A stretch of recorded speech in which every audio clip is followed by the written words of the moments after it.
brain dead atau mati batang otak istilahnya ya. Meskipun nanti mungkin kalau kalian ikut agama 6 itu istilah eutanasi juga dikaji di sana. Kalau vegetative state nanti di blognya Dr. Dini juga kita bahas nanti ya, tapi tidak masalah ya overlap, tapi diulang-ulang untuk menguatkan ya. Jadi kondisi vegetative state itu sebelum brain death. Jadi istilahnya mati cerebral atau cerebral death istilahnya. Biasanya kondisinya koma katanya. Baik, kita masuk yang pertama, ini pengertian-pengertiannya. Apa itu eutanasi? Tindakan memudahkan kematian. Jadi ini aspek-aspek yang terkait dengan sistem saraf ya, kondisi-kondisi patologis pada sistem saraf. Jadi kalau secara khusus patologi sistem saraf itu ya ada tinjauannya. Namun eutanasi tentu ada tinjauan pandangan Islam. Lalu vegetative state seperti apa, termasuk kewajiban-kewajiban syariah yang masih terbeban apa tidak. Eutanasi adalah tindakan memudahkan kematian seorang dengan sengaja. Jadi ada kesengajaan, beda dengan tidak sengaja nanti lain ya. Nanti maka istilah itu nanti ada dua pendapat atau dua versi. Ada yang mengatakan eutanasi yang pasif itu ada, itu sebagian berpendapat itu, tapi yang lain enggak. Namanya eutanasi ya sesuatu yang sengaja. Kalau tidak atau menghentikan atau tidak melanjutkan tindakan menyebabkan kematian itu bukan eutanasi. Nah, itu nanti ada klausul atau argumennya. Jadi tujuannya adalah dengan meminimalkan atau menghilangkan rasa sakit karena kasih sayang, dengan tujuan meringankan penderitaan. Jadi sebenarnya ini sudah sejak lama ya, sejak ya seumur dengan sejarah kedokteran. Jadi ketika ditemukannya obat-obatan ataupun metode tindakan medik, nah, diketahui ada tindakan ataupun bahan tertentu yang bisa berakibat pada kematian. Katakanlah obat-obat analgesik, tapi kalau dosis tinggi itu kan ya bisa mengakhiri kehidupan gitu. Dosis tertentu analgesik itu menghilangkan rasa sakit. Sebenarnya itu kan membatasi ya atau menghentikan fungsi-fungsi saraf tertentu gitu ya. Jadi fungsi sensorik atau sensitivitasnya dihilangkan. Tapi kalau itu diberi dosis yang berlebih ya tidak hanya hilang tapi bahkan kesadarannya, bahkan kehidupannya berakhir gitu. Itu maka eutanasi ini memang tindakan yang disengaja mengakhiri, tapi dengan tujuan tadi ya, maka dalam Arab itu bahasa qatlur rahmah namanya ya, membunuh tapi karena alasan kasih sayang. Kasihan ini kalau dibiarkan menderita, misalnya sakit dengan kondisi yang apa istilahnya yang tidak bisa diatasi, misalnya ya, rasa sakitnya itu kan menderita. Jadi ada kondisi tertentu, misalnya apa gitu ya, penyakit yang biasanya kronis atau bahkan mungkin yang akut juga ada. Itu kalau sudah menimbulkan banyak kerusakan di berbagai sistem, tentu terutama sistem saraf ya, maka sensitivitas rasa nyeri atau sakit itu menjadi sangat meningkat, sehingga dalam kondisi biasa saja terasa sakit itu. Duduk saja sakit, bisa bahkan berbaring pun sakit. Nah, itu kan hanya penderitaan. Nah, dalam mengatasi itulah lalu muncul gagasan itu tadi, mengakhiri penderitaan. Terus yang kedua vegetative state. Nah, ini yang disebut dengan disfungsi cerebrum, saya sebut tadi, atau kematian cerebral ya. Mati cerebral istilahnya. Cerebrumnya, otak besarnya sudah disfungsi, tapi batang otaknya masih. Nah, ini karena kita tahu beberapa pengatur fungsi vital itu di brainstem. Misalnya sistem pernapasan ada di medula oblongata ya. Kemudian sistem jantung juga, saraf simpatis, parasimpatis jantung juga ada di sana, di brainstem. Itu sehingga kalau toh orang itu sistem cerebrumnya sudah disfungsi, artinya sudah tidak punya kognisi, kesadaran, tapi jantung dan nafas masih fungsional gitu. Maka biasanya disebut koma istilahnya ya orangnya itu. Nah, nanti juga ada beberapa kondisi. Nah, kalau memang sebenarnya masih sebatas cerebral disfungsi cerebrum ini tanpa bantuan alat orang masih bernafas. Tapi ada kalanya untuk bernafas pun perlu dibantu. Nah, itu biasanya nanti ada ventilator istilahnya. Tapi kalau itu dihentikan maka orangnya berhenti, meninggal. Nah, itu nanti kondisi-kondisi vegetative state itu. Sedangkan kalau brain dead, nah ini mati batang otaknya, jadi brain stemnya juga sudah disfungsi. Maka ini sudah bisa dianggap orang itu sudah meninggal secara somatik, gitu. Yaitu kerusakan seluruh isi neuronal intrakranial secara irreversible. Jadi sudah tidak mungkin ada recovery, ada perbaikan lagi. Termasuk cerebellum bahkan brainstemnya, jadi keseluruhannya. Itu nanti yang disebut dengan mati batang otak atau mati otak istilahnya setelah keseluruhan. Nah, tentang eutanasi ini tadi saya katakan ada dua pendapat. Yang pertama bahwa ada dua jenis eutanasi, ini pendapat pertama. Ini seperti beberapa buku-buku klasik. Namun ketika saya ikut kursus bioetik sekitar tahun 2019 ya, sebelum COVID dulu itu di UGM itu para pakar justru mengatakan eutanasi hanya satu. Tidak ada eutanasi pasif. Gitu. Nanti ada kondisi tertentu yang memang tidak mungkin lagi dilakukan tindakan medik. Nah, itu maka dihentikan. Nanti ada. Jadi menghentikan tindakan itu bukan satu eutanasi, tapi meninggalkan hal yang sia-sia istilahnya itu. Tetapi tetap ada pandangan seperti ini, supaya kita tahu aja. Jadi kalau eutanasi positif atau aktif, yang dilakukan secara sengaja tadi. Jadi ada tindakan dilakukan, pemberian obat tertentu, atau menggunakan instrumen atau peralatan tertentu, sehingga lalu orangnya meninggal. Nah, untuk hal ini maka hukumnya haram dalam syariat Islam ya. Jadi jelas nggak boleh. Apapun alasannya tadi, meskipun itu mengakhiri penderitaan, orang terus sambat nggak bisa diatasi, analgesik apapun sudah nggak berfungsi lagi, misalnya tidak ada khasiat, kan ada ya. Jadi ada kondisi sakit tertentu yang bahkan analgesik yang tinggi itu bisa kodein. Saya ini dikasih kodein, tapi masih dosis sangat kecil ya, 10. Bahkan sekarang juga enggak. Itu kodein sampai dosis maksimal ternyata sudah tidak lagi menghilangkan sakitnya. Itu kan sudah tidak ada lagi obat analgesik yang bisa mengatasi kesakitannya. Nah dulu ya itulah lalu jadi alasan kenapa nggak diakhiri saja penderitaannya. Memang artinya penderita tapi sebenarnya kan hidupnya ya. Nah ini tetap Islam memandang itu haram ya, tidak boleh. Nah kemudian yang kedua, eutanasi yang negatif atau yang pasif. Nah ini artinya tidak melakukan tindakan atau menghentikan istilahnya ya. Jadi tidak memberi pengobatan yang berakibat kematian. Jadi atau menghentikan tindakan atau obat yang berakhir kematian. Nah, dalam kondisi yang memang infausta istilahnya, jadi kalau prognosis ya, tidak ada peluang sembuh secara medik, maka hal ini menjadi boleh. Nah, inilah yang tadi dari perdebatan itu. Kalau memang ada infausta ya tentunya tidak ada lagi indikasi medik untuk melakukan itu, untuk mengobati atau melakukan tindakan eh, perawatan. Maka memang ya harus dihentikan secara etik gitu. Sebab apa? Kalau diteruskan itu kesia-siaan, nanti ada futility ya, atau kesia-siaan. Sudah jelas tidak ada harapan berbank kok masih diobati, padahal itu kan bayar gitu. Obat itu kan dibeli, ada biaya. Itu kan membuang-buang harta sia-sia gitu. Nah, disinilah nanti yang jadi perdebatan itu. Seringkali ya keluarga pasien biasanya ya enggak peduli itu, apapun lakukan dok. Tuh. Jual rumah pun mau asal sembuh kan itu.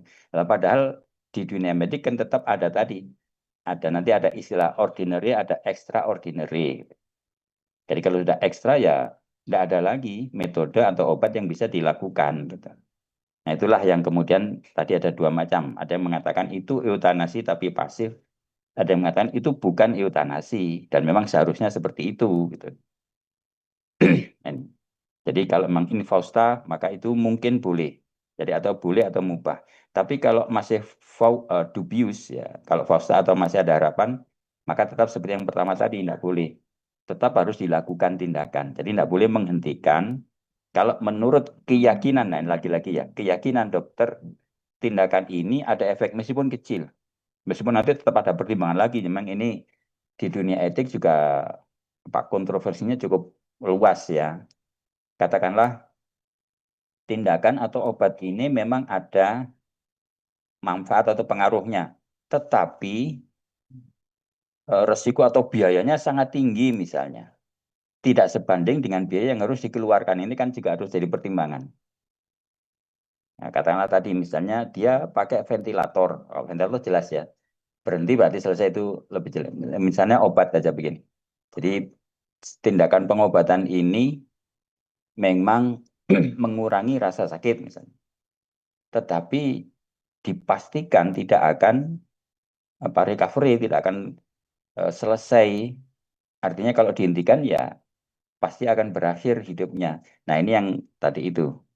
Ada manfaat, ada khasiat tetapi lebih rendah dibanding misalnya biaya atau waktu atau harga atau usaha yang harus dilakukan. Itu lalu nanti jadi dasar pertimbangan. Jadi nanti ada istilah futility itu yang menguntungkan. Jadi kalau tidak menguntungkan itu berarti futile atau sia-sia. Nah, sekarang kalau eutanasi oleh tentunya dokter ya atau siapapun. Tapi bolehkah pasien atau keluarga meminta eutanasi? Juga sama hukumnya juga diharamkan, ya tidak boleh. Tadi itu meskipun tujuan keluarga misalnya kasihan ini kan menderita. Sudahlah saya ikhlas, saya menandatangani form consent. Mohon diselesaikan misalnya diakhiri. Itu tidak boleh ya. Dokter tidak boleh nih di bawah itu dilarang menyuruh misalnya. Atau memenuhi permintaan juga tidak boleh. Atau membantu melakukan. Atau merekomendasi. Jadi dokter tidak boleh merekomendasi yang aktif tadi ya tentunya. Jadi eutanasi yang aktif. Jadi dalam hal ini yang pasif nanti masih debatable, masih mesti harus dipertimbangkan banyak hal tadi itu. Keuntungan kerugian tadi itu termasuk kesia-siaan harus dilihat apa tidak itu nanti jadi dasar keputusannya. Makanya lalu memang dokter ini apa jadi hukum ya. Jadi tentu tanggung jawab atau keputusan seorang dokter itu menjadi hukum. Jadi hukumnya tadi itu haram apa masuk mubah itu. Apakah dokter setuju? Eh, tapi kalau dilakukan jelas haram mutlak ya tidak boleh. Tapi kalau misalnya tindakan ini harus dihentikan karena sia-sia. Nah ini nanti yang dokter harus membuat keputusan. Tentu ukurannya apa namanya standarnya ya tentu standar medik ya. Fakta bahwa kondisi seperti bapak atau ibu ini seperti ini sejauh ilmu kedokteran dengan spesialisasi apapun misalnya itu tidak ada lagi jalan yang selama ini sudah diketahui misalnya. Nah itu biasanya dokter sudah menyerah istilah tanda kutip ya bukan menyerah ini ya artinya eh, apa give up ya sampai atau cukup jadi dokter boleh berkata cukup untuk tindakan tertentu yang memang sudah jelas infausta tadi sudah tidak ada harapan perbaikan. Nah ini maka penghentian tindakan untuk pengobatan itu didasarkan pada keyakinan dokter sesuai dengan sunnatullah. Jadi sunnatullah itu ya hukum kausalitas atau hukum alam misalnya atau ya ilmu kedokteran ini kondisi eh, pasien seperti ini belum ada apa istilahnya belum ada data ilmiah yang pernah diketahui misalnya menghasilkan perbaikan misalnya kan banyak ya kasus yang baru itu dulu misalnya saya pernah di Pak kasus di kursus itu ada satu apa kasus penyakit di otak kalau nggak salah itu apa gitu ya semacam stroke tapi bukan stroke jadi oh, parah gitu ya. Ini kasusnya baru pertama sekali ada di dunia hanya satu. Dan dokternya pun yang pernah menangis di sini hanya satu gitu, di Amerika misalnya. Nah, sekarang ada orang Indonesia mengalami kasus yang sama seperti itu. Sehingga lalu waktu di Jogja ya kebetulan di Sarjito, dokternya konsul ke dokter Amerika ini yang pernah punya pengalaman menangani kasus seperti ini. Nah, dikonsultasikan dokter Amerika mengatakan tingkat keberhasilannya 50-50. Tentu sudah dikirim data-data ya, data CT scan dan segala macam yang diperlukan itu, sehingga beliau mempelajari kondisi pasien ini berdasar pengalaman beliau yang pernah melakukan tindakan terhadap kasus yang mirip ya, meskipun tidak sama persis ya, mirip dengan ini kasusnya itu, pecah apa atau apa gitu. Kalau sekarang mungkin pecah apa pembuluh darah otak pun cukup mudah, banyak dilakukan. Pokoknya tertentu lah di kepala memang waktu itu kasusnya. Tadi karena 50-50, lalu pertimbangan lain apa? Tindakannya pun hanya bisa dilakukan di sana gitu. Dokter itu tidak bisa datang ke Indonesia melakukan karena harus ada dukungan instrumentasi medik yang mereka punya, yang ada hanya di tempat dokter ini gitu. Nah, kan tentu ada biaya transportasi dan apa probabilitas keselamatan perjalanan dan seterusnya itu kan jadi perhitungan gitu ya. Ada harapan tapi 50%. Tapi tempatnya sangat jauh dan berbiaya pasti sangat mahal gitu. Bahkan dihitung waktu itu ya kurang lebih 3M lah kalau dirupiahkan itu. Keluarga sudah sempat menyatakan punya rumah, jadi ini orang tuanya, ini anak-anaknya itu. Rumah orang tua ini kalau dijual mungkin masih laku 3M. Nah, tapi nanti kalau pulang tidak punya rumah, lu kan ada anaknya. Nah, ini jadi perdebatan etik gitu ya. Nah, itulah nanti ada istilah futility, kesia-siaan itu tadi. Jadi menghentikan tindakan atau pengobatan bisa jadi karena eh, kesia-siaan tadi. Jadi kalau meneruskan ya tidak ada gunanya itu. Ngapain bayar bermiliar tapi untuk sesuatu yang belum pasti kan. Sembuhnya masih 50%, kalau berhasil ya masih 50%, kalau enggak ya berakhir juga gitu. Nah, ini kan harus jadi pertimbangan etik istilahnya. Nah, bila kondisi di luar kompetisi, maka dokter merujuk ya tadi itu. Jadi peluangnya merujuk. Makanya lalu tadi. Jadi kalau ada satu kasus, biasanya dokter pasti punya apa istilah rekam medik ya, atau medical report dari berbagai dunia. Ini kan sekarang cukup mudah diakses. Ada kasus seperti ini pernah ditangani dengan cara apa? Kalau sekarang kan katakanlah di satu negara itu lazim apa yang ada itu sudah sering. Tapi kadang-kadang ada yang memang tidak pernah ada di negara ini gitu. Kalau nggak salah kemarin Almarhumlah Dokter Penti ya, itu kasusnya kan katanya juga termasuk langka gitu.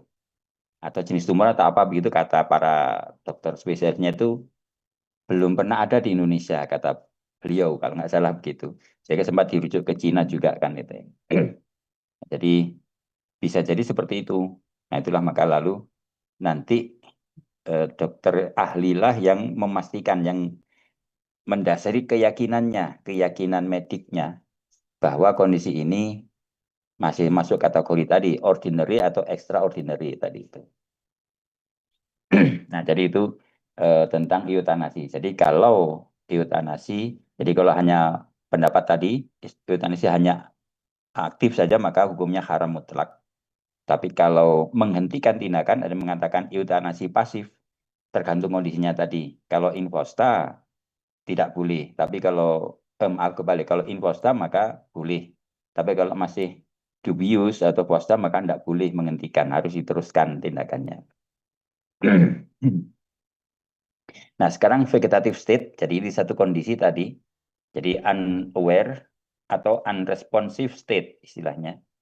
Jadi specific neurological diagnosis in which person has a functioning brainstem but no consciousness or cognitive function.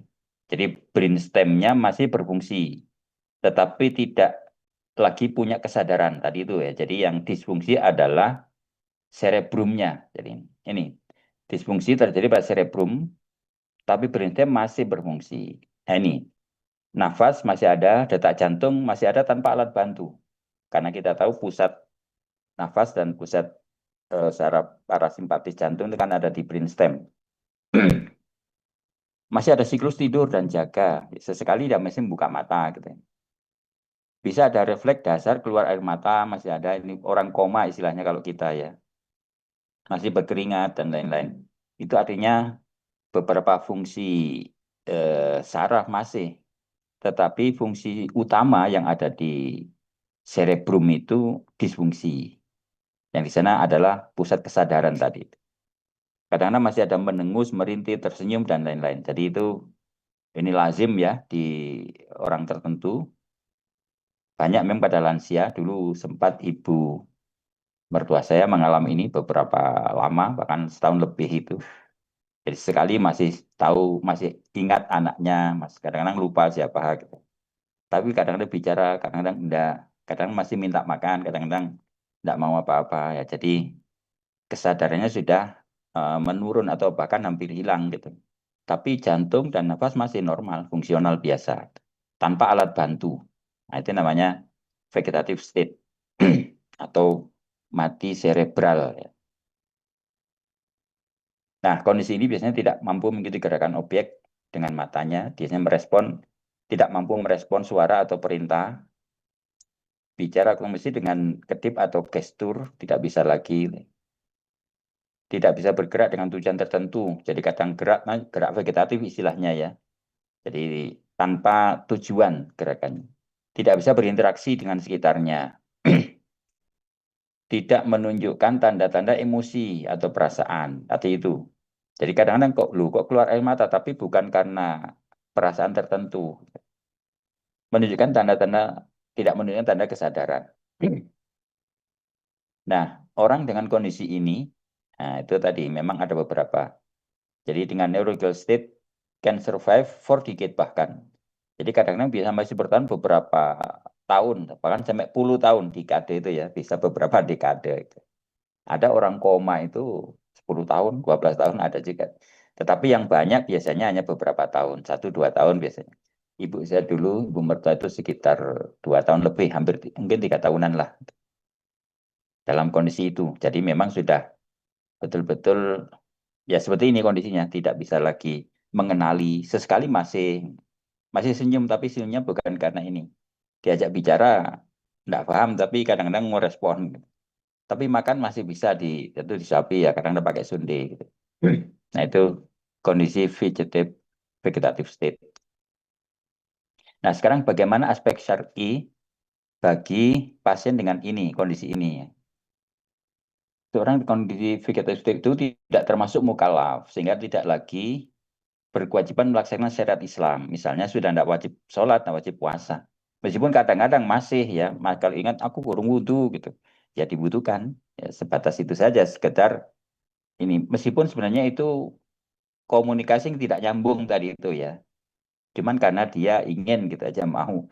Ya terus gitu. Tapi kalau ibu saya sendiri sekarang masih ini, masih sadar. Hanya lupa saja. Jadi ini memorinya. Kadang-kadang lupa kamu itu siapa itu anaknya itu lupa. Tapi masih ingat ini sholat. Ini meskipun kadang-kadang waktunya belum. Aku kurang sholat loh. Tadi sudah bu. Oh ya wis. Baca masih bisa. Nah, itu masih. Jadi sedikit menurun tapi tidak penuh kesadarannya. Mungkin belum sampai vegetative state ya, tetapi sangat menurun itunya. Apa kognisinya itu. Nah, di dalam melaksanakan syariat agama kan ada syarat taklif ya atau mukallaf. Ya, seorang mukallaf itu tadi itu yaitu orang yang dewasa atau balik. Jadi sebabnya kalau anak-anak atau belum balik itu tidak berkewajiban melaksanakan syariat atau dan bukan atau dan berakal sehat. Ya, jadi sadar penuh. Maka ada orang dewasa tapi gila itu tidak wajib sholat. Tidak berkewajiban melaksanakan syariat. Sama seperti ini. Jadi kalau orang dalam vegetative state artinya kesadarannya sudah lebih dari 50% hilang gitu ya. Jadi sudah kurang dari 50%. Kalau di atas mungkin masih ya. Dianjurkan memberi stimulasi dengan hal yang religius. Jadi misalnya zikir. Jadi kondisi vegetative state yang tadi, yang memang komunikasinya sesekali masih, tapi yang banyak tidak ya, tidak nyambung. Itu makanya lalu hanya ini distimulasi saja dengan hal religius ya. Tentunya seorang Muslim ya diingatkan zikir gitu. Seringkali kadang nanya ibu itu, aku mau coba la ilaha illa anta. Oh ya wis akaiku, beli tasbih wah segala macam lah dibaca. Nah, jadi ada tapi sesekali lupa gitu. Tapi kalau vegetatif ini sudah kurang dari 50% kesadarannya. bacaan Quran yang dihafal itu kadang-kadang masih, ya, ibu saya mertua dulu masih kulhu masih bisa meneruskan meskipun lupa siapa yang ngajari ini itu pada anaknya sendiri. Nah, jadi sesekali ingatan terhadap itu masih, jadi zikir masih, Quran masih, masih hafal waqiah masih, itu masih bisa meneruskan gitu. Hanya sebatas itu. Nah, itu yang masih bisa dilakukan. Nah, kemudian bimbingan sholat juga ya dengan bacaan atau isyarat. Jadi biasanya kalau sudah tidak bisa apa-apa ya, bahkan miring saja sudah tidak bisa, jadi istilahnya terlentang. Bahkan menghadapnya pun kemana saja sudah boleh sholat seperti itu. Jadi karena sebenarnya sudah tidak berkewajiban ya melaksanakan sholat, tetapi kadang-kadang masih tadi itu karena ingat ya, aku kurang sholat ya sudah di usap di apa namanya di sekot di waslap itu dibutuhkan terus silahkan sholat sudah. Kalau memang bisa diajar itu biasanya tidak nyambung. Sudah sholat sendiri, entah baca apapun itu. Nanti kalau sudah ya sudah, wis mari entah seperti apa ya, dituruti saja gitu ya. Jadi itu hal-hal religius yang sebatas yang beliau ingat itu biasanya masih masih dilakukan. Ini kondisi dan sebenarnya sudah bukan mukallaf ya. Jadi ini dalam tinjauan syar'i orang dengan vegetative state sudah tidak lagi berkewajiban melaksanakan syariat. Jadi tidak puasa tidak usah dibayari fidyah. Tapi seandainya mau ya boleh gitu ya. Tapi kadang-kadang gitu ya. Aku bayar ono fidyah ya sudah dibayari tidak masalah itu jadi sedekah gitu ya. Fidyah itu kan bagi orang yang mukallaf ya karena tidak mampu maka dibayari. Tapi memang sebaiknya kalau ada dibayari. Tapi seandainya tidak pun orang vegetatif itu sudah tidak berkewajiban melaksanakan syariat. Ya ini tidak wajib berfidyah atas syariat yang ditinggalkan tadi. Baik sholat atau puasanya. Memang tapi dianjurkan bersedekah ya. Kalau memang ada ya hartanya sendiri, biasanya kan masih punya ya. Misalnya ibu saya masih ono sama aku burung diwaris naus panenane digawe urusan itu ya sudah diurus ya gitu aja. Atau ya anaknya kalau memang ini. Rasul bersabda, hasinu amwalakum bizakat, tahu martokum bisodakoh. Jadi sebenarnya untuk ini ya orang sakit ya. Jadi Nabi dalam hadis mengatakan, jagalah hartamu dengan berzakat. Jadi zakat itu melindungi atau menjaga harta dari yang kotor, dari yang rusak, bahkan dari apa? Dari penjarahan pencurian, dari perampokan gitu. Jadi kalau ingin harta itu terjaga, bukan disimpan di bank Swiss ya, tapi zakatnya aja yang lengkap itu pasti terjaga. Itu karena Nabi yang menjamin. Sebaliknya, dawu martokum bisa takoh. Nah, obatilah orang yang sakit di antara kamu dengan sedekah. Jadi sedekah itu jadi dawa ya, jadi obat. Ini sudah lazim ya, jadi banyak. Jadi kalau orang sakit itu banyak bersedekah. Jadi sedekah itu menjadi dawa. Bahkan juga ada satu apa namanya hikmah gitu di banyak kitab disebutkan anjuran Syekh Nasr bin Muhammad kalau nggak salah itu menganjurkan ada 10 hikmah atau fadilah sedekah, 5 di dunia, 5 di akhirat. Nah, 5 di dunia ini salah satunya adalah taf'ul bala wal amrod. Sedekah itu menghindarkan pelakunya dari bala, dari bencana, dari celaka, dan dari penyakit. Jadi orang banyak bersedekah, insya Allah tidak gampang sakit. Atau kalau memang sudah betul sakit, ya tetap sedekah. Mudah-mudahan cepat sembuh ya, tetap berobat tentunya ya. Jadi ini juga saya sangat concern ini. Di samping juga tentu berobat ikut nasihat dokter. Nanti kalian juga boleh menasihati pasien ya, mengedukasi pasien itu. Lebih-lebih kalau pasien muslim ya. Itu jangan lupa nasihati bersedekah. Nah, ini penting tentu berobat standar sudah. Ya, bukan karena ininya ya, tapi tentu kita berikhtiar secara medis. Tapi jangan lupa Bapak bersedekah atau Ibu atau keluarganya bersedekah. Mudah-mudahan Allah beri kesembuhan. Nah, itu mungkin tidak banyak ya kalau dokter Muslim mungkin nanti tidak banyak begitu. Nah ini saya kira jadi standar ya dokter Unisma itu. Eh, tentu tindakan medik standarnya iya sama dokter manapun, tetapi dokter yang mengingatkan pasien atau keluarga pasien supaya bersedekah itu saya kira ini yang khas gitu. ternyata banyak. Nah, mungkin tidak tahu ada penelitian atau enggak, saya belum tahu. Biasanya mestinya ada gitu ya. Bisa enggak dibandingkan, meskipun itu absurd ya, tapi bisa saja gitu.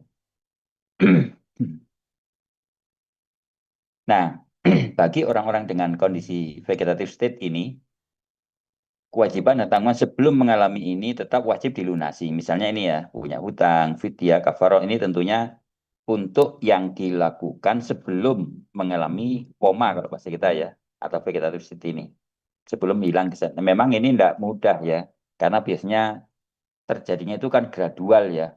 Misalnya kemarin itu masih sadar kok masih full, ya masih silakan aja. Tapi entah sejak kapan itu sekarang sudah tidak ingat lagi itu. Biasanya kan sulit begitu ya. Nah itu diperkirakan saja. Jadi makanya tadi itu kalau toh tidak wajib tidak wajib fidyah dan sebagainya itu paling tidak tetap ada sedekah yang dilakukan. Nah siapa tahu ya ada di antara kewajiban-kewajiban syar'i sebelum mengalami vegetative state ini memang ada yang ditinggalkan. Nah itu tadi itu kalau toh memang tidak wajib bayar fidyah minimal bersedekah. Jadi paling tidak sedekah itu seandainya tadi ada yang kekurangan itu bisa menutup gitu ya. Jadi ada kafarot, titipan, nazar, janji, wasiat dan lain-lain itu semua tasarruf istilahnya apa namanya tasarruf itu pembelanjaan atau aktivitas yang bagi orang mukallaf tadi ya yang mestinya wajib kalau tidak itu kan harus bayar ini tadi ada kalanya nazar apa kafaroh ada kalanya fidyah dan lain-lain itu atau mungkin hutang yang memang nyata dulu ada pernah punya hutang ada catatannya tapi belum dibayar sekarang mengalami ini nah, itu tetap wajib dilunasi tapi kalau sudah mengalami nanti ada nah ini kalau sudah mengalami vegetative state tadi itu dia sudah tidak lagi terbebani kewajiban syar'i maka semua tasarrufnya pun menjadi tidak sah jadi akan membatalkan segala jenis tasarruf tasarruf itu pembelanjaan ya atau apapun lah perjanjian pernyataan itu sudah nggak bisa diterima lagi karena sudah ghairu mukallaf ya sudah bukan mukallaf lagi jadi sudah tidak bisa lagi dibebani syariah ini misalnya jual beli tidak sah jadi misalnya sudah kondisi koma wis ngono sawah dolen naik tapi ini ya itu tidak sah siapa ya tentu ahli warisnya mungkin secara administratif diperlukan misalnya tanda tangannya lah itu silahkan tapi yang akad bukan yang bersangkutan ya cuma memang kalau di negara kita ini yang diperlukan adalah misalnya tadi keabsahan tanda tangan atau cap jempol kalau orang dulu ya belum tanda tangan itu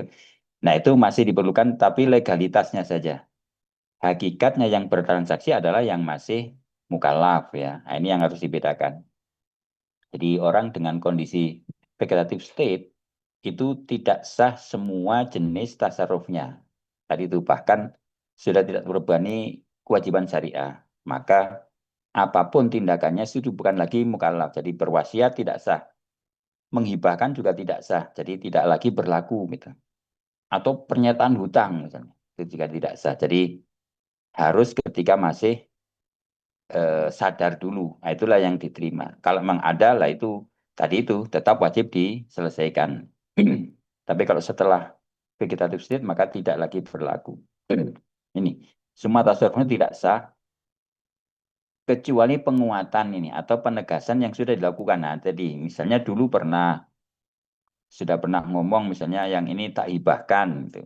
Ketika memang masih sehat betul dan sadar. Cuman belum disertifikatkan misalnya. Hanya ada pernyataan tertulis tangan, misalnya tanda tangan gitu. Nah, itu boleh. Nah, ini hanya penguatan namanya. Dan mungkin ada saksi tentunya ya. Iya, dulu memang ada saksinya sebelum koma ini, sebelum tidak sadar ini dulu pernah menyatakan begini. Nah, itu ada tulisannya, mungkin ada saksinya. Nah, itu boleh diteruskan. Nah, jadi hibah, apa mungkin hutang atau apapun lah. Selama belum vegetative state itu masih berlaku. Jadi kemudian kalau penguatannya misalnya tadi hanya legalitas administratif tetap masih harus dilakukan karena memang yang tanda tangan kan harus yang bersangkutan ya. Ya katakanlah pemilik apa istilahnya Yang paling populer ya tadi itu apakah hibah atau jual beli. Itu kan pasti nanti harus atas nama itu. Sebab kalau tidak kan nanti ahli waris kan harus semua, yaitu lebih rumit lagi itu. Biasanya apa namanya? eh yang mengurusi itu, yang saya lupa itu ahli hukum itu kan, itu pasti begitu. Kalau masih ada lebih enak, cukup satu orang. Tapi kalau enggak, maka semua ahli waris siapa yang berhak itu nanti harus sepakat gitu. Nah tentu harus didasarkan adanya bukti atau saksi atas tasarruf tersebut tadi itu. Memang ada bukti tertulisnya misalnya, ada saksinya minimal dua orang laki-laki itu berlaku ya ketentuan syariah. Jadi kalau memang itu ada maka tasarruf itu hanya sekedar penguatan istilahnya atau penegasan dari yang sudah pernah dilakukan sebelum mengalami vegetative state. Tapi kalau sudah maka tetap tidak sah. Gitu. Nah, kemudian brain dead ini yang ketiga ya. Jadi mati batang otak istilahnya itu atau mati brainstemnya. Jadi kondisi otak yang tidak lagi berfungsi. Jadi bukan lagi hanya cerebrum tadi, hanya hemisfer otak besar, tetapi bahkan sampai batang otaknya pun sudah disfungsi. Artinya tadi nafas jantung sudah disfungsi, tetapi kita tahu sekarang ini kan ada alat bantu yang masih bisa memberi nafas ini, nafas buatan yaitu HFNC namanya ya. High flow nasal cannula atau ventilator bahasa lazimnya. Jadi orang itu meskipun brainstemnya sudah disfungsi, dipakaikan alat ini masih bernafas. Dan karena ada nafas, maka jantung masih berdenyut karena dapat pasokan oksigen. Jadi sebenarnya kalau jantungnya itu kan tergantung ya, ada atau tidaknya oksigen. Tentu pensarafan iya, tapi sebenarnya minim. Kan kita tahu jantung itu punya pacemaker sendiri gitu. Jadi seandainya sarafnya sudah putus pun, dia itu masih bisa memiliki potensial aksi kan dari S-anode namanya ya. Lalu dialirkan ke uh, bundel his, AV node, lalu ke sebar ke Purkinje sehingga otot berkontraksi asal oksigennya cukup.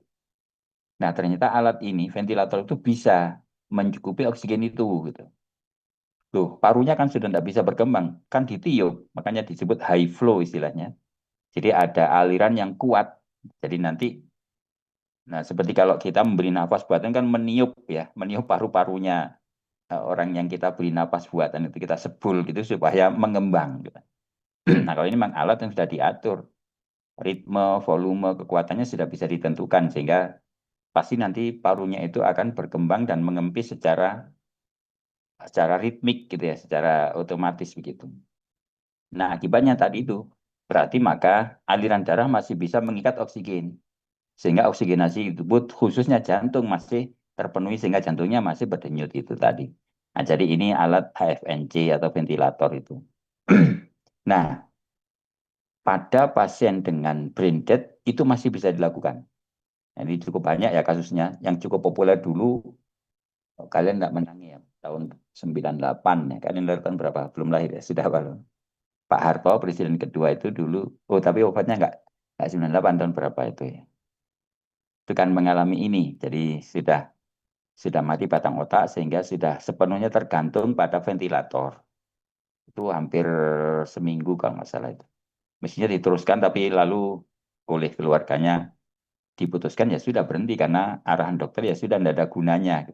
Betul dia tetap bernafas, jantung masih berdenyut tapi sudah tidak ada lagi apa tadi sudah dikatakan tidak hidup lagi gitu karena brainstemnya sudah disfungsi atau sudah mati ya batang otaknya itu. Jadi dengan HFNC pernapasan masih berlangsung, oksigenasi masih tadi itu makanya lalu jantung juga masih berdenyut. Gitu. Nah biasanya, nah, memang ini faktanya kematian ini sifatnya permanen sehingga tidak akan pernah sadar dan tidak dapat bernapas dengan sendiri. Nah ini yang penting. Artinya ketika HFNC diambil ya pasti orangnya meninggal. Jadi artinya hidupnya memang betul-betul tergantung pada alat gitu ya. Jadi apa istilahnya nafas buatan ya sepenuhnya itu. Sehingga kalau alat membuat nafas dihentikan ya pasti tidak bernafas dia dan mati gitu akan berakhir. Nah ini tadi ini yang dikatakan eutanasi negatif tadi itu ya. Atau yang mengatakan ini bukan eutanasi, nanti ada di beberapa pertimbangan itu. Jadi karena memang menghentikan sesuatu yang sia-sia.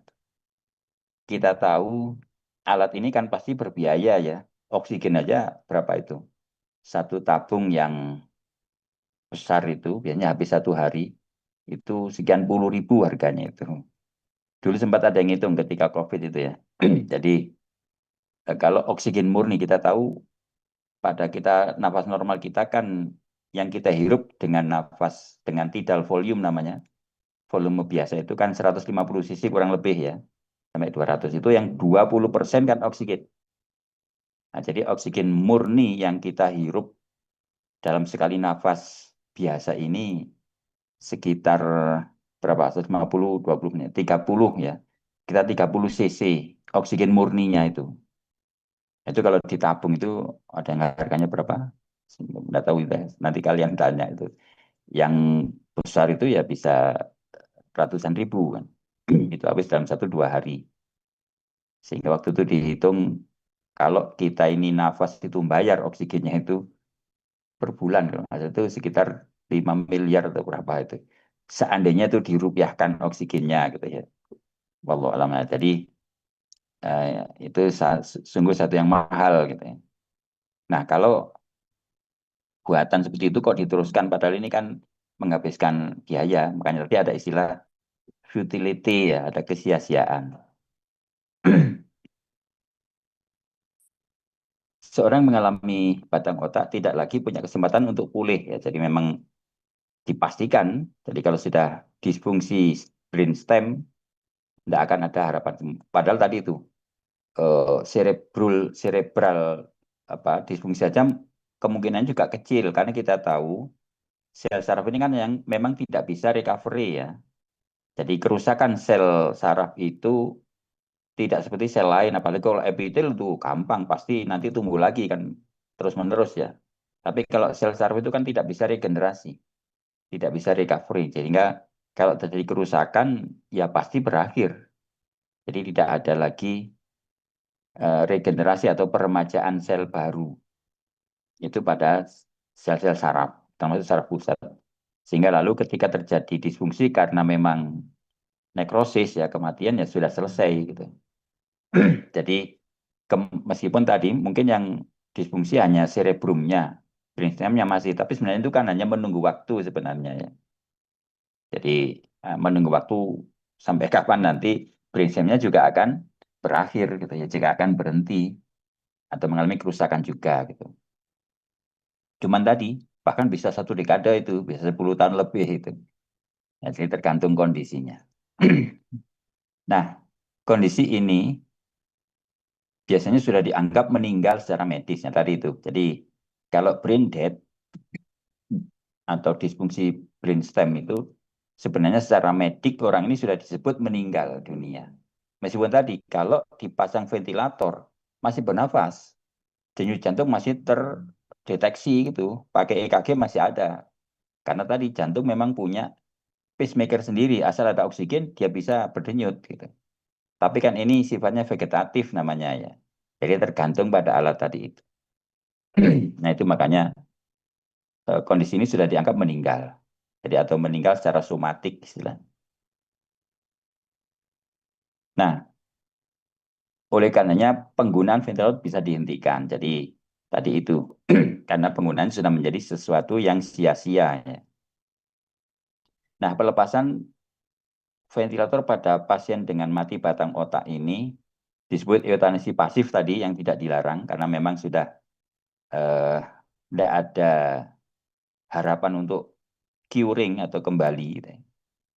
Tapi yang kedua tadi mengatakan itu bukan eutanasi tapi menghentikan kesia-siaan tadi itu. Jadi betul kalau dipasang ya masih ada nafas, masih ada jenuh tapi sudah tergantung pada alat itu tadi.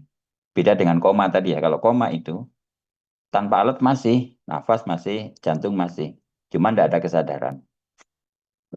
Nah kalau ini sudah tidak sadar dan sudah tidak berfungsi kalau tanpa alat. Nah, bagaimana tinjauan syariatnya? Melakukan tindakan pengobatan pada pasien hukumnya sunnah atau wajib. Jadi ini hukum asal ya. Jadi tentu dokter sesuai dengan sumpahnya akan melakukan atau melayani ya, kesehatan pasien semaksimal kemampuan tentunya, mengerahkan semaksimal ini. Jadi kalau kaidah bioetik itu beneficent ya, melakukan terbaik, melakukan tertinggi segala hal yang masih bisa dilakukan.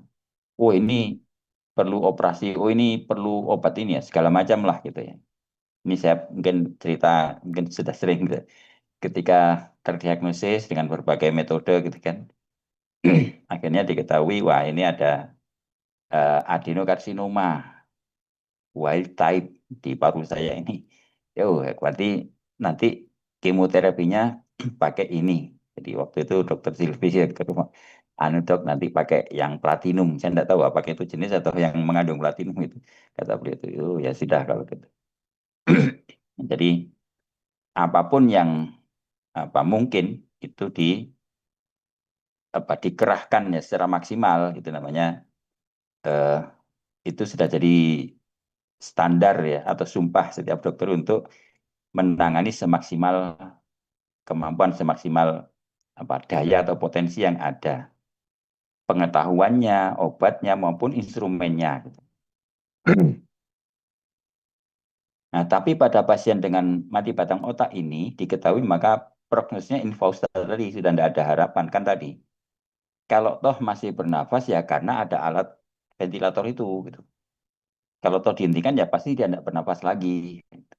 Nah, maka melanjutkan pada hal seperti ini menjadi tidak wajib dan tidak dianjurkan lagi tadi.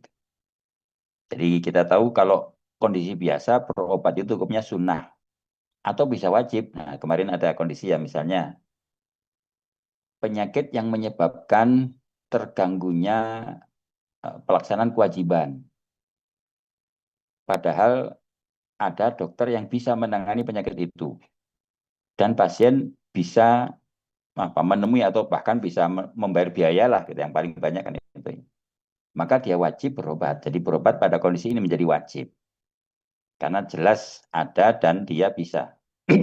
Katakanlah saya, tapi saya tidak sampai itu ya. Sholat masih, meskipun duduk masih. Ya, tapi tetap wajib mungkin ya, karena terdiagnosis jelas ada adenokarsinoma. Ada dokter ahlinya, ada onkologi parunya, ada obatnya. Penyakitnya bahkan ditanggung BPJS ya sudah. Maka saya wajib berobat. Gitu. Jadi berobat seperti saya ini hukumnya wajib. Gitu. Tapi kalau yang asli itu sunnah tadi, karena Nabi memang berobat ketika sakit. Nah, dalam kondisi MPO ini, berobat jadi tidak wajib lagi. Karena tadi ada kesia-siaan. Jadi kalau itu diteruskan, maka tidak akan ada perbaikan tadi itu. Nah ini, keputusan melepas ventilator yang memang berkonsekuensi kematian pada kasus ini, artinya meninggalkan sesuatu yang tidak wajib dan tidak sunnah. Karena memang jelas tidak ada curing, tidak ada penyembuhan. Sehingga tidak dikenai sanksi. Makanya tadi, pendapat kedua mengatakan itu bukan eutanasi, tapi meninggalkan kesia-siaan. Nah, di sini lagi-lagi keyakinan seorang dokter yang menentukan. Jadi apakah kondisi pasien ini betul-betul sudah tidak ada harapan atau infausta tadi, ataukah masih ada. Nah, sekecil apapun harapan itu, kalau memang menurut dokter masih, maka wajib dia melakukan tindakan. Tapi begitu, kalau MPU ini sudah jelas ya, memang indikatornya jelas, fakta medik pemeriksaan juga jelas, nah, sudah sangat mudah diputuskan ya. Oh ini jelas mati batang otak ya selesai sudah. Maka tidak perlu lagi ada tindakan apapun. Nah, biasanya pada kondisi tertentu ya, para dokter itu kan menyerahkan pasien atau keluarga ya, sudah boleh dibawa pulang. Misalnya. Meskipun masih bernafas, tapi dokter sebenarnya sudah melihat ada kondisi itu bisa harus disampaikan ya kepada kondisi keluarganya. Kita harus menyatakan kita sudah berikhtiar maksimal dengan segala metode, instrumen, ataupun obat ya. Sampai para pakar yang terlibat itu sudah kita lakukan semuanya. Tapi faktanya kondisi pasien seperti ini. Nah, itu maka advis edukasi yang paling tepat ya tindakan terakhir. Bisa jadi ya, ini memang ada ya hal-hal yang nanti ada extraordinary istilahnya itu. Bukan tindakan medik, bisa jadi justru Paliatif care namanya, itu ada paliatif namanya ya. Itu yang bisa kadang-kadang karena sesuatu ada keajaiban kalau bahasa kita ya. Nanti ada perbaikan bisa jadi kan ya. Ternyata begitu dibacakan surat Quran wis ngenteni wis macana Yasin, lah kok malah sadar ya bisa jadi gitu. Meskipun juga jarang ya, tapi bisa jadi. Itu hal lain. Jadi artinya sudah dokter sampai pada tadi itu pada titik ordinary-nya gitu. Begitu sudah extraordinary serahkan Tuhan gitu istilahnya itu ya. Nah, jadi sebagai seorang beragama tentu seperti itu kembalinya gitu. Bukan tetap ngotot terus diusahakan meskipun berapapun biayanya gitu. Tapi juga tidak menyerah begitu saja, tetapi jalan nanti kalau di apa itu di end state dying itu seperti itu nanti. Oh ya ini terminal illness istilahnya, end state diseases. Jadi yang ketiga ini ya. Jadi bagaimana mensikapi pasien dengan kondisi terminal illness ya, atau disebut dengan pasien terminal kalau ini seringnya, atau pasien yang sudah tidak ada lagi jalan untuk dilakukan tindakan. Itu ya. Jadi a disease that can be cured or adequately treated and is reasonably expected to result in the death. Jadi kondisi pasien atau kondisi penyakit yang sudah tidak mungkin lagi disembuhkan. Jadi cannot be cured. Atau tidak bisa lagi ditangani secara adekuat. Tidak memadai lagi. Bisa karena memang nggak ada obat yang selama ini diketahui tadi ya misalnya. Kondisi seperti ini belum pernah ada, apa namanya, kalau di hukum itu jurisprudensi namanya. Belum pernah ada uh, evidence, contoh sebelumnya gitu. Misalnya kalau diketahui kemarin ini kasus ya, bukan orangnya kasus tadi almarhumah Dr. Fenty itu diketahui kondisi sel apa namanya karsinomanya itu memang asing atau sangat spesifik gitu.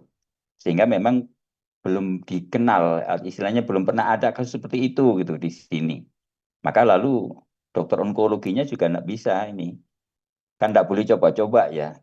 Wah, bagaimana kalau kita coba? Nggak boleh, gitu. Dokter nggak bisa coba-coba. Harus berdasar keyakinan, gitu. Nanti ada di bioetik ya ada kok tidak hal yakin. Makanya lalu konsul kepada yang di mana pernah ada kasus seperti ini, gitu. Konon katanya kemarin di Cina yang dikenal itu yang banyak. Emak nggak tahu hasilnya. Nah, kondisi yang sudah cannot be cured, nggak mungkin lagi atau tidak bisa lagi ditangani secara adekuat, dan bahkan reasonably expected to result in the death. Jadi hampir pasti maka di apa istilahnya bisa diprediksi gitu ya. Expected itu diprediksi atau diharap bukan diharap diprediksi kemungkinan berakhir. Ini lazim ya. Jadi kadang meskipun tidak boleh dokter apa namanya menentukan durasi. Biasanya orang seperti ini tinggal 2 tahun, itu tidak boleh ya. Cuman ada rekam medik paling tidak ya. Jadi pasti dokter punya apa jejak atau rekam tindakan dengan sekian pasien gitu kan. Kondisi ini dengan tingkat kerusakan sekian persen itu yang sudah ada misalnya begitu. Nah, sehingga kadang-kadang ada pasien yang lebih dari itu. Sehingga dokter kadang-kadang itu juga kagum ya, loh Pak, ada loh pasien seperti Bapak ini dulu biasanya begini. Tapi lalu dia respect kok Bapak bisa bertahan itu ada, itu real. Jadi hal seperti itu bisa saja terjadi gitu. Karena memang tadi kondisi pasien juga beda-beda, apa imunologiknya juga beda-beda, situasinya kan itu. Sehingga banyak hal yang masih terus bisa dipelajari gitu ya. Nah, jadi kondisi terminal atau pasien terminal ini adalah kondisi tidak bisa lagi ada harapan sembuh. Nah, dikaitkan dengan sumpah dokter ya, kalau kita baiat namanya. Setiap dokter sebelum melaksanakan tugas profesinya pasti menyatakan ya dengan sumpah. Sebagai seorang muslim pasti sumpahnya nama Allah ya wallahi. Ada berapa? 12 ya kalau nggak salah. 11 atau 12 itu. Yang pertama saya membaktikan hidup untuk kepentingan kemanusiaan. Salah satunya ini tidak menggunakan pengetahuan saya untuk sesuatu bertentangan dengan kemanusiaan sekalipun diancam. Jadi dokter itu independen ya dalam melakukan tindakannya tidak terkait Nanti ada juga sanksinya tidak terkait dengan partai, agama, apa gender atau apapun tidak boleh jadi pertimbangan. Jadi full sepenuhnya aktivitas profesional berdasar kompetensi mediknya. Sehingga lalu nanti dalam kaitan pasien dengan end stage ya atau pasien terminal ini ukurannya di situ.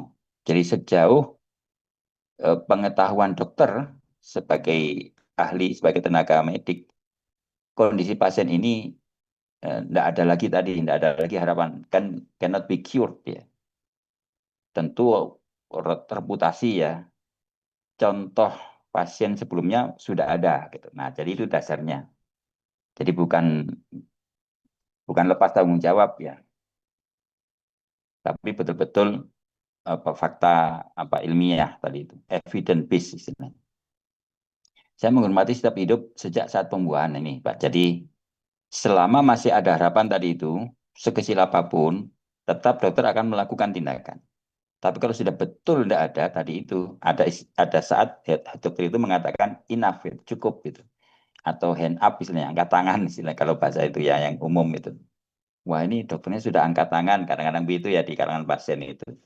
Itu artinya ini. Meskipun tadi bisa jadi, sungguh pun secara medik dokter angkat tangan, tapi ada hal lain. Nah itu apa namanya maunah ya. Yang menyebut mukjizat. Mukjizat itu pada Rasul. Orang biasa namanya maunah. Bisa jadi memang Allah punya mekanisme tertentu di luar eh, apa instrumentasi ataupun farmasetika yang diketahui oleh seorang dokter gitu. Bisa jadi meskipun tidak banyak ya. Jadi sesekali ada hal seperti itu. Tapi tetap tanggung jawab dokter adalah sesuai dengan sumpahnya ini. Nah, sekarang ini apalagi dengan teknologi memungkinkan pelayanan kesehatan itu bisa memperpanjang tanda kutip ya. Tadi itu misalnya ventilator. Nah, tetapi pertanyaannya adalah sampai kapan tadi itu? Apakah itu harus diberikan terus-menerus? Padahal tadi itu kan berbiaya. Kalau memang sudah jelas cannot be cured, kenapa diteruskan gitu? Nanti ada statement itu ya. Itu apa namanya? Eh, high cost of dying istilahnya dulu. Kematian berbiaya tinggi. Untuk mati aja kok kenapa harus bayar mahal gitu. Apakah segala macam perawatan dan obat yang berpanjang hidup harus diberikan? Nah, ini tadi. Sampai kapan ini? Ini intinya itu. Jadi ketika memang menurut keyakinan dokter sudah betul-betul cannot be cured, maka tindakannya adalah care ya. Dari from cure to care ada istilah begitu dia ini. Ya ini from cure to care gitu. Jadi kalau memang berdasar evidence penyakit ini bisa ditangani dengan obat ini, yaitu namanya cure, menyembuhkan. Tapi ketika tadi sudah tidak ada lagi, hanya tinggal perawatan, care. Maka istilah paliatif care istilahnya. Jadi tujuan pengobatan perawatan adalah mengembalikan kesehatan, kalau bisa. Tapi paling tidak mempertahankan derajat sejauh mungkin tadi itu. Mempertahankan yang ada, itu namanya care. Jadi caring. Nah, prinsipnya adalah, nah, tadi, prinsip etiknya adalah beneficent dan non-maleficent. Jadi beneficent itu semaksimal atau berbuat baik atau semaksimal kebaikan yang bisa dilakukan. Kalau non-maleficent meminimalkan kerugian. Apapun, sekecil apapun tidak boleh. Ya, sedapat mungkin dikurangi kalau bisa ditiadakan kerugiannya. Ya, meskipun kalau meninggalkan sama sekali tidak mungkin ya, paling tidak mengurangi gitu. Nah, bila semua usaha sudah tidak ada lagi manfaat tadi, memang sudah disebut secara medik, istilahnya sudah terminal, maka secara etik dan legal harus dihentikan tadi itu. Karena ada prinsip futility ini tadi. Jadi kalau toh tetap diteruskan itu sia-sia. Nah, tadi itu kasus terkenal karena memang karena mantan presiden ya Pak Harto dulu kondisinya seperti itu. Jadi dengan ventilator masih bernapas. Hanya sampai kapan gitu. Maka akhirnya rapat keluarga sepakat ya sudah. Karena sudah tidak ada lagi apa infausta ya, sudah tidak ada lagi harapan untuk sembuh ya dihentikan. Nah ini maka asuhan mediknya tidak lagi untuk cure, tetapi menjadi perawatan paliatif atau palliative care istilahnya. Tentu masih ada hal-hal yang dilakukan ini. Apa itu? Oh ini masih pengertiannya. Apa itu pengertian futile atau sia-sia? Pengobatan tidak menguntungkan. Nah ini istilahnya. Jadi tadi bukan hanya tidak berkhasiat, tapi khasiatnya itu menguntungkan apa tidak. Tadi itu bisa jadi satu tindakan atau jenis obat tertentu ada, tapi sangat mahal ini contohnya ya. Sangat mahal tadi itu loh. Ada pasien hanya bisa ditangani oleh satu orang dokter yang pernah punya reputasi itu dan di Amerika dan tidak bisa ke sini. Harus ke sana. Itu kan sangat mahal. Padahal diketahui tadi keberhasilannya hanya 50%. Nah, ini kan lalu menjadi eh, pertimbangan tadi itu. Mungkin kalau dibawa ke sana 50% tertolong, tapi hanya 50% gitu. Tapi 50%-nya tidak. Nah, kalau sudah menyiapkan katakanlah tadi misalnya 3M biayanya 3 miliar, ternyata di sana meninggal, itu kan namanya meninggal berbiaya 3 miliar gitu. Nah, itu yang tadi sempat ditulis oleh dokter-dokter Amerika dulu ya. Jadi high high cost of dying istilahnya itu. Nah, di sinilah lalu para dokter menjadi penentu ya, menjadi pemutus ya, atas kondisi pasien itu. Sehingga kalau memang itu betul-betul futile, sehingga lalu tidak boleh sembarangan ya dokter itu tidak bisa coba-coba atau paling anu itu tidak bisa, harus sungguh-sungguh sungguh-sungguh berdasar keyakinan medik. Makanya lalu ini misalnya di dalam praktek ya, saya ditangani kalau di Saiful Anwar kan dokter PPDS, termasuk kakak kalian sempat sekali ketemu saya dokter Zamroni, itu alumni angkatan 2013 dulu, alumni ROC kedua. Itu kemarin pas PPDS baru, wah saya tak konsul ke dia. Tetap ada dokter konsultannya, jadi onkolognya, dokter onkolog yang memutuskan ya, apa tindakan pada pasien ini. Misalnya kebetulan waktu itu hanya tinggal membaca hasil CT scan, terus berikutnya apa, perlu apa, obat apa enggak, itu tetap dokter onkolog yang memutuskan. Oh ya, bisa boleh cuti kemo. Berarti nanti 3 bulan lagi daftarkan untuk CT scan lagi kan gitu. Nah, itu semua itu tentu dokter Samroni yang membuat, tetapi disetujui apa tidak oleh konsultannya. Nah, itu jadi tetap konsultan yang menentukan ini. Nah itulah nanti yang bisa tahu apakah ini menguntungkan apa tidak itu tadi. Jadi pengobatan bisa memperpanjang hidup, tetapi pasien menderita itu namanya futile. Tadi itu dibeli ventilator tetap bernafas, jantung berdenyut, cuman ya tetap tidak sadar gitu. Dalam hal ini apa mendinya biayanya kan? Ventilator itu katanya konon kalau full sehari bisa 1 juta itu. Di samping oksigennya ya, oksigennya mungkin sekian puluh ribu, tapi biaya alatnya listrik dan sebagainya itu termasuk mungkin eh, layanan perawatannya itu. Konon katanya begitu ya. Jadi, lah bayangkan kalau seminggu aja sudah 7 juta, sebulan 30 juta, tapi jelas tidak akan cure, tidak akan sembuh gitu. Nah, itulah yang lalu jadi dasar pertimbangannya. Ini termasuk futile bila sangat mahal tadi atau berkonsekuensi sosial, bisa jadi ya satu apa eh, penyakit tertentu misalnya ada implikasi sosialnya. Nah, walau alam apalah itu ya contohnya. Nah, jadi ini juga menjadi dasar apakah tindakan itu sia-sia atau tidak. Oh ya nih yang saya kutip tadi itu. Ini di beberapa kuliah juga saya sampaikan ya beberapa blog ini. Jadi tahun 2003 ini sudah ditulis ini, sudah 20 tahun yang lalu. Growing concern that disproportionate amount of healthcare budget are spent for end of life medical care. Jadi banyak, jadi ada perhatian growing concern, sedang tumbuh satu perhatian bahwa ada disproportionate amount of healthcare budget ya. Jadi ada anggaran untuk penanganan kesehatan yang sangat tidak proporsional gitu, tidak masuk akal lah kalau sekarang gitu ya. Jadi yang banyak digunakan untuk end of life, untuk akhir hidup atau yang berakhir dengan kematian. Bahkan many authors have described The high cost of dying tadi itu ya. Sebagian malah meneriakkan ini sebenarnya kematian yang berbiaya mahal. Nah, apa dasarnya ini yang dibawa itu? Statement ini didasari pada high proportion of death that occur in the expensive setting of intensive care unit. Jadi waktu itu ya, mungkin masih baru-baru ada ICU ya tahun 2003.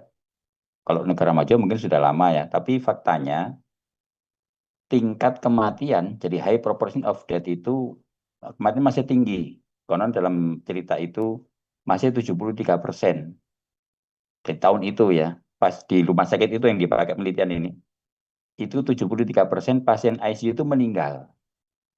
Ini kan lalu jadi pikiran. Ya memang masih bisa sih mungkin pas apa keluarganya pun rela misalnya, tetapi kan harus dihitung ulang gitu ya. Bagaimanapun tindakan perawatan atau caring itu kan harapannya tadi itu minimal mempertahankan. Nah, kalau sudah meninggal di ICU itu artinya kan ICU-nya gagal gitu. Kalau meninggal setelah disuruh pulang itu hal lain ya. Tapi ini jelas di expensive setting of ICU, jelas di dalam penanganan ICU dengan yang jelas mahal itu meninggal dan tingkatnya cukup besar tadi 73%. Nah, itu lalu diteriakkan jadi dikritik sebagai high cost of dying. Ini ditulis oleh Curtis sama Patrick ya. Di buku-buku atau artikel ini, Assessing Quality of Life and Quality of Dying in the Elderly, Implication for Clinical Practice of Palliative Medicine. Buku ini kalau nggak salah ya. Jadi ini artinya eh, dokter betul-betul menjadi penentu ya. Ini lebih-lebih kalau nanti misalnya di IGD kan banyak ya, kalian nanti dokter umum pun itu pasti jaga di sana meskipun nanti tetap ada supervisor ya tentunya. Ada pasien pasti gawat darurat lah IGD namanya ya. Apakah masih perlu di ICU apa enggak itu ini dokterlah yang menentukan tadi. Jadi jangan sampai ada apa keputusan yang ternyata seperti ini gitu, high cost of dying ini. Sudah jelas tidak ada harapan katakan itu. Ya tentu diperlukan banyak data pendukung ya misalnya, makanya harus akurat tentunya. Kalau perlu ya apa segala macam indikator, katakanlah darah lengkap, teridentifikasi misalnya, CT scan-nya mungkin kalau perlu MRI sekarang ya. Kalau memang diketahui ada bagian tertentu, wah dengan MRI ternyata ada pendarahan yang tidak bisa dilakukan penghentian misalnya, nah, itu kan sudah jelas gitu. Nah, jadi hal-hal itulah yang nanti jadi dasar keputusan seorang dokter. Apakah ini futile atau tidak tadi? Sia-sia apa enggak kalau ini masuk ICU gitu.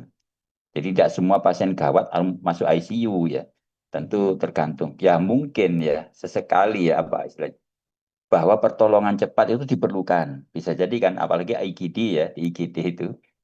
Misalnya pasien megap-megap nggak bisa nafas, ya kasih ventilator.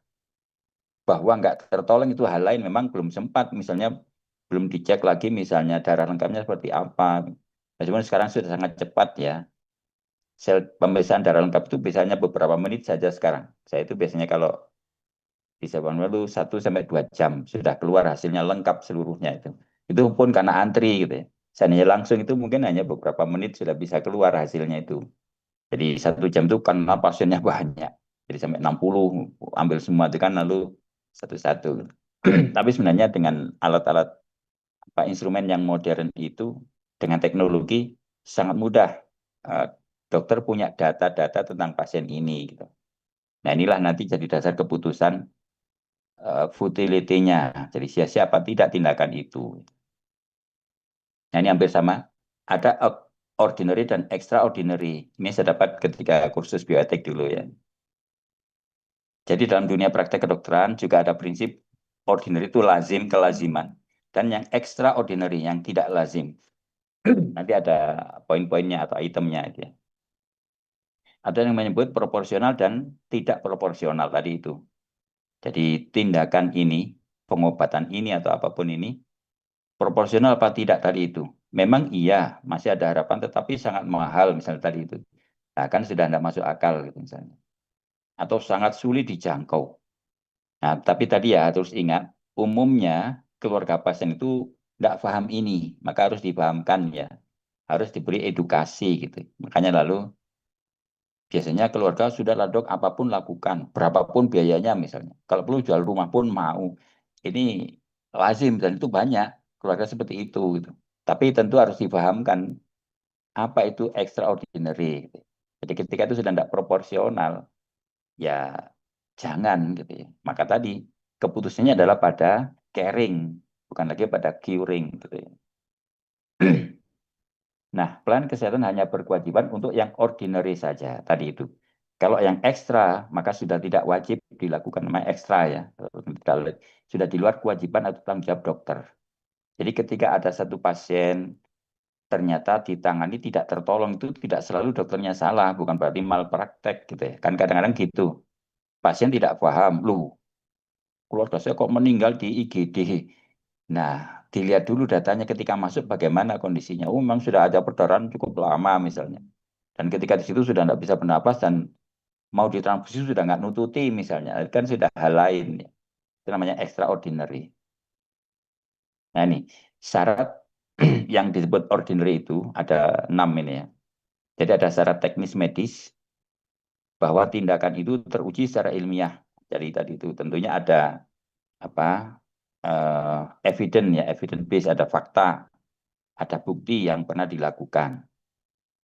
Dan ada tingkat keberhasilan secara statistik dan tersedia secara rasional. Jadi kadang-kadang ada sih tindakan tapi ya, kalau meskipun itu ada legenda yang misalnya dulu di yang terkenal itu kan misalnya di Cina ya, mungkin di Jawa juga ada ya. Ini ada sih obatnya, tapi obat ini hanya ada di puncak gunung mana gitu yang berkembang hanya setahun sekali, hanya jam 1 sampai jam 2 malam misalnya. Bunga apa itu? Bunga Wijaya Kusuma atau apa misalnya gitu ya. Itu kan lalu nggak rasional gitu. Ada dulu di tulisan Yatolha itu ada di kitab gitu ya. Ada pasien, ada orang sakit tuh. Sebenarnya obat tongnya itu tabib waktu itu namanya, tapi itu dokter ya bahasa Arab. Tahu obatnya, cuman dia tidak bisa memberikan. Kenapa? Obatnya itu adalah air susu kambing yang belum pernah beranak. Nah, itu kan tidak mudah itu. Kambing yang masih perawan. Gitu. Terus pernah atau terkena bisa ular betina yang juga perawan. Ditempatkan di tempurung kepala seorang manusia perawan juga. Benar kan ruwet gitu. Tapi itu ada cerita begitu. Itu ya Tolha pernah nulis gitu. Ini kan tidak rasional gitu. Tapi ternyata ada. Nah, ternyata dalam cerita itu, pasien ini ketika di dokter, dokter mengatakan ada obatnya, tapi saya tidak bisa mengobati. Jadi beliau katakan begitu. Saya tahu dan ada, tapi saya tidak bisa karena tadi bagaimana mencarinya itu di mana kan tidak tahu juga. Nah, ternyata pasien ini pulang di tengah jalan dia itu kan rumahnya jauh ya dari dokter itu. Dia istirahat satu tempat. Nah, di situ dia menemukan satu tadi. Kok ada tempurung semacam ini patok kepala atau kelapa gitu ya. Tapi itu sebenarnya kepala tadi itu seorang perawan gitu. Yang meninggal entah berapa tahun yang lalu di situ. Terus ada kambing entah seperti apa itu susunya di situ dan kambing ini belum pernah beranak tapi sudah keluar susunya. Dan pernah ada ular betina yang juga belum pernah bertelur sempat meminum susu itu. Wah, itu lah setelah dia minum sembuh dia, maka kembali ke dokternya tadi ke tabibnya. Bib, ternyata saya sembuh. Nah, tabibnya tersenyum. Loh, saya minum apa tadi? Itu tadi nemu susu di sini dengan cerita begini-begini. Loh, baru tadi cerita. Ya tadi itu, memang ya itu obatnya. Tapi saya tidak tahu. Artinya sampean ketemu sendiri obat sampean itu. Nah, itu kan sudah tadi ya, extraordinary gitu ya. Bisa jadi ya, Allah apa memberi atau apa namanya menemukan obat nah, dengan cara yang khusus seperti itu tadi. Itu sudah kan tidak rasional lagi, sudah di luar kemampuan ya seorang dokter. Tapi bisa jadi seperti tadi itu. Sudah dibacakan Quran aja ternyata dibacakan Quran malah sembuh kan bisa jadi begitu ya. Atau nggak sembuh lah membaik misalnya gitu. Nah itulah yang dimaksud. Nah, itu. Jadi kalau ordinary tentu secara medik ya, berdasarkan evidence base-nya. Jadi secara teknis. Secara moral, nah, tadi itu menguntungkan semua pihak tentunya ya. Bermanfaat tentu bagi pasien, jadi ada manfaatnya yang jelas. Dan tidak jadi beban berlebihan tadi itu. Misalnya biaya, fisik, mental, sosial, dan lain-lain. Ini yang dimaksud ordinary. Jadi bila satu saja tidak dipenuhi tadi itu dari 6 itu, maka sudah masuk kategori extraordinary.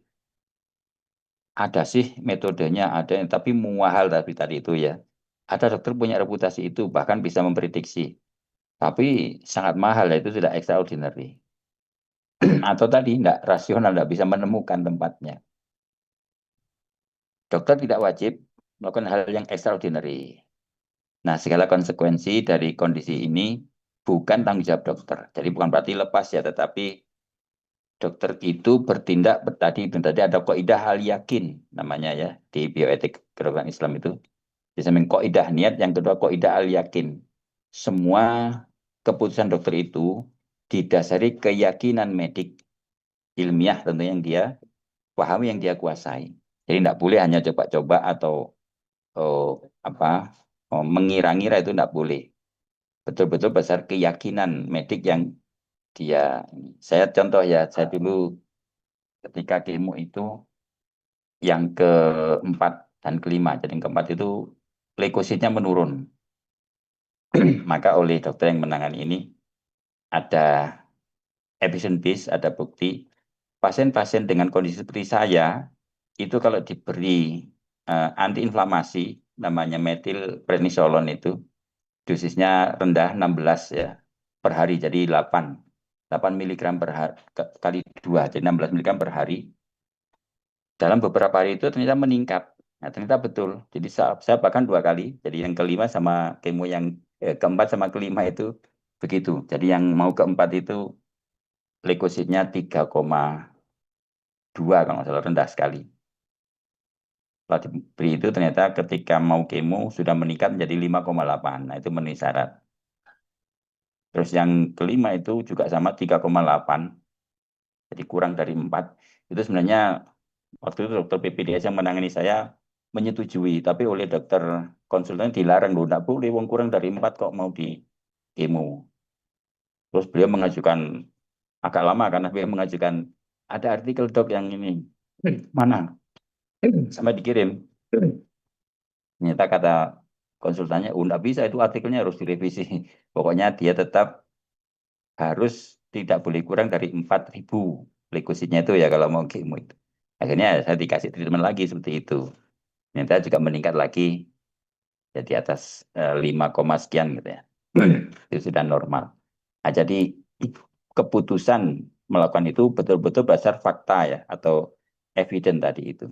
Itu namanya kaidah al yakin. Bila di luar itu maka disebut extraordinary, dan dokter tidak wajib, tidak punya kewajiban ya, melakukan tanggung jawabnya. Nah, penghentian asuhan medik bukan berarti penelantaran. Ya, berbagai hal yang lazim tadi ya, misalnya ini dalam caring ya, maksudnya masih ada perhatian, painkiller istilahnya, atau analgetika, jadi menghilangkan rasa masih diberikan, perhatian kasih sayang masih, makanan juga meskipun tidak natural. Ini namanya palliative care, jadi masih dirawat meskipun bukan untuk sembuh karena tidak mungkin sembuh lagi. Namanya from cure to care tadi itu. Ini ketika kondisinya sudah extraordinary.